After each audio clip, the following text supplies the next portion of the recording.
Hello and welcome back to another Demis Hellen tutorial. We're going to look at a couple of AU... Hello and welcome back to another Demis Hellen tutorial. As you can see, we're back in the iPad. We're working on Beatmaker 3 and we're going to look at some third-party AU3 plugins. Plugins that you can use to EQ, compress, reverb, delay, just like you'd expect VST as an audio units on desktop versions. So I've got a few free ones that we're going to look at today. One is a collection of plugins, and I think there's a few more from the same company, but I've just picked a few out. And we've got a compressor and an EQ. So we're going to load them all in and then we'll look at them one by one. So to start with, we're going to look at Synth Master 1. This is loading the preset that's going to be used for the demo, and you can see in the effects we've got it turned off at the moment. So we've got a nice dry signal. And using that dry signal, we are going to add some audio effects. So if we go back to the track arranger, this is SoloLoad, so I'm just going to select the track and click Audio Effects down in this left corner.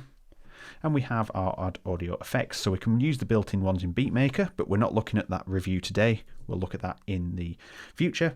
And if you want to see the Synth Master 1 video for iPad review, have a look at that on screen now if you don't want to watch this further until you've seen that. Right, so in the Audio Effects section, we can click Audio Units here. And it'll say into audio apps as well, but we're not going to look at that today. We're going to look at audio units. So if we click on here, we can see a selection here and a very familiar face, Rough Rider 3, very similar to its desktop counterpart. So we're going to look at a few different ones. We're going to pick Zero Reverb. We are going to pick LRC5. Then we're going to pick Rough Rider 3. As our compressor, and finally we'll add some chorus in there from Blamsoft.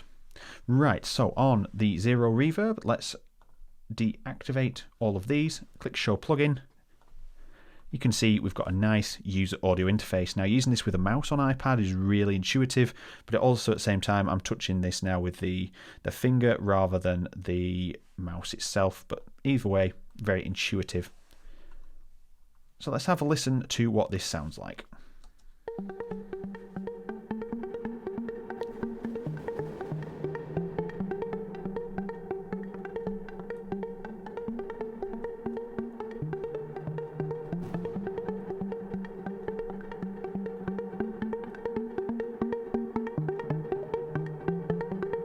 Okay, so a very intuitive reverb, sounds okay. I wouldn't say it's the best sounding reverb in the world, but it's a really good starting point if you don't have any in the door that you're using on your mobile device. Beatmaker 3 does have some built-in ones, but it's nice to have some third party and do some experimentation. So in terms of sound design, this could be really, really handy. Now we have that, we're going to do some EQing. So we're going to turn the EQ on, and we get a nice interface here. No visual feedback, which is kind of key for me to start shaping sounds and be a little bit more surgical at the start, but it's not a game changer. We can just use our ears. So you can see here we've got a low and a high pass, and we've got three other ones here that are bell curves. So if we just return those back to where they were, so you can see here one is selected, and if you select two you can move them both at the same time. So a nice little feature, very similar to Pro Q3.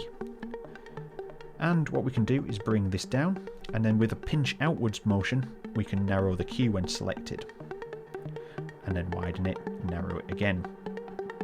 So very intuitive how to use, and we can obviously cut out frequencies. And we can see down in the bottom right hand corner down here, we see our hertz value. So let's just get rid of that. So we're cutting some out at 350 Hz there with a -6 dB cut, and it is very effective, as you can hear. If we just bypass this,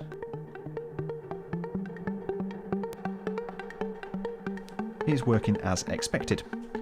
Now there's a few other controls on here that we can use. If we click and hold a node, we can set the fine tune to different values. So if we set this to fine tune 10 and click out of that, I'm moving with a full mouse stroke here, as you can see on screen, and it's not moving it as drastically. So it gives you that option to be finer tuning, especially if you're using a finger to actually fine tune it. It gives you a little bit more control. So if we click and put that back to fine tune 1, You can see now it's going with the mouse as I move it. And finally, when you click and hold, you do have A/B comparisons as well. And one thing to note as well about this EQ, if you click up at the top left-hand corner, you do get a few presets, not too many at all, but you do have your own user presets where you can save them and then recall them in your next project. So if you want something to automatically roll off the low end, you can just load that in without having to try and correct it and make it fit perfectly. You can just do it the once and reload it. Next we have Rough Rider 3. If we turn this on and show plugin, you can see it's a very familiar interface, very similar to its desktop counterpart.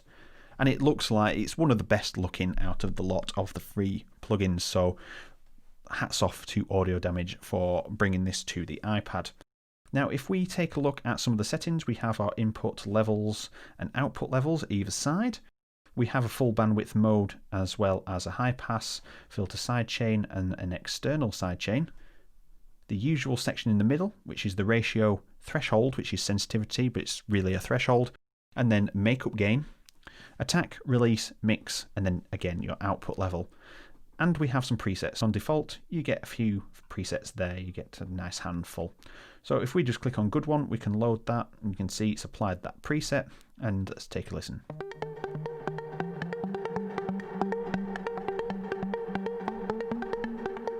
Let's turn this mix down so you can hear what the audio signal sounded like before.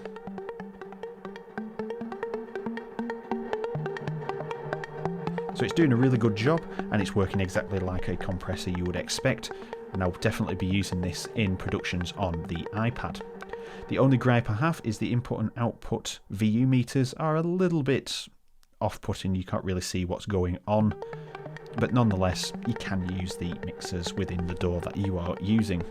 So apart from that, absolutely spot on, and you do have the option as well to save your own presets in there. And finally we have Zero Chorus, so another one from Blamsoft who make the Zero Reverb.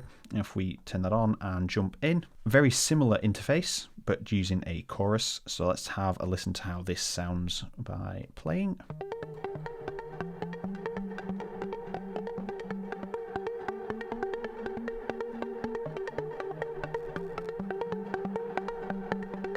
So we can add a little bit of depth in there, we can add a bit of width into the sound, working like a chorus would do. Again, not the best chorus in the world, but again, in the iPad world, it's not too bad. It's a nice alternative to some of the free ones that you get with the DAWs. It's entirely up to you what you're trying to create, but it's not unusable. And that brings us to the end of the video, looking at our free audio units that you can download from the App Store. If there are other apps that I am not aware of, let me know. I do have a handful of them here. If we just jump to my screen, you can see here I've got quite a few different ones on there, but they are not AU3 compatible to jump in. You can use LRC5 and things like that if you're using it as a plug-in instrument, but there's a few on there that don't load. So if you enjoyed the video, let me know down in the comments, and don't forget to let me know if you know of any other or better free audio units that you can get for the iPad or mobile device, and I'll happily take a look at those as well in a video in the future. And finally, hit subscribe and the bell icon so you see those 3 videos per week on various trance and music production topics. So thank you very much for watching, and I will see you all in the next video.